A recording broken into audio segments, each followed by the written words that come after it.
அஸ்ஸலாமு அலைக்கும் friends, welcome to மாட்டு வண்டி பசங்க. இன்னைக்கு வந்து நம்ம நோம்பு கழிச்சு பெருநாள் கழிச்சு ஒரு சூப்பரான லஞ்ச் மெனு.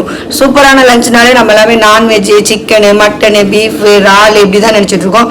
அதை விட ரொம்ப ரொம்ப சூப்பரான இன்னைக்கு சாப்பாடு என்னன்னு பார்த்துக்கிட்டிங்கன்னா, நம்மளுக்கு வந்து ஒரு ஒயிட் ரைஸு. அந்த ஒயிட் ரைஸோட நம்மளோட என்ன சாம்பார்னு பாருங்க. சாம்பார் தான். அதில் என்னம்மா ஸ்பெஷல்னு கேட்காதீங்க. வீட்டையே காய்ச்ச முருங்கைக்காய், அது கூட 2 முள்ளங்கி, அப்படியே ஒரு சூப்பரான மாங்காய். சாம்பாரில் வந்து இந்த காயெல்லாம் போடும்போது இந்த மாங்காயோட டேஸ்ட், சாம்பாரோட டேஸ்ட்டே வந்து ஒரு காய்க்கு ஒரு டேஸ்ட் வரும். அதை விட இங்கே பாருங்க, இதுக்கு காம்பினேஷன் இந்த மிளகாய் வத்தல் யாருக்கு ரொம்ப பிடிக்கும். அப்புறமா பார்த்துக்கிட்டிங்கன்னா ஒரு சூப்பரான அப்பளம். அதுக்கப்புறம் எல்லாத்தையும் விட ஒரு மெயின் டிஷ் வந்து நம்மளோட கருவாடு, முறுமுறு கருவாடு. ஆனால் கொஞ்சம் முள்ளா இருக்கு, எப்படி இருந்தாலும் நம்ம சாப்பிடுவோம்.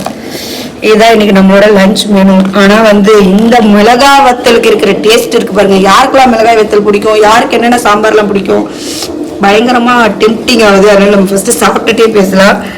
இந்த சாம்பாரோட டேஸ்ட் வந்து இருக்கு பாருங்க. நம்ம டேஸ்டா வச்சாலே டேஸ்டா இருக்கும். எப்படி நான்வெஜ்ஜுக்கு நம்ம இம்பார்ட்டன்ட் கொடுக்குறோமோ அதே மாதிரி ஒரு சூப்பரான வெஜிடேரியனுக்கும் நம்ம இம்பார்ட்டன்ட் கொடுக்கணும்.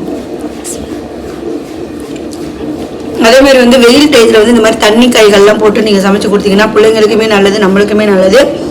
சூப்பராக இருக்கு. மிளகாய் வத்தல் வந்து நம்ம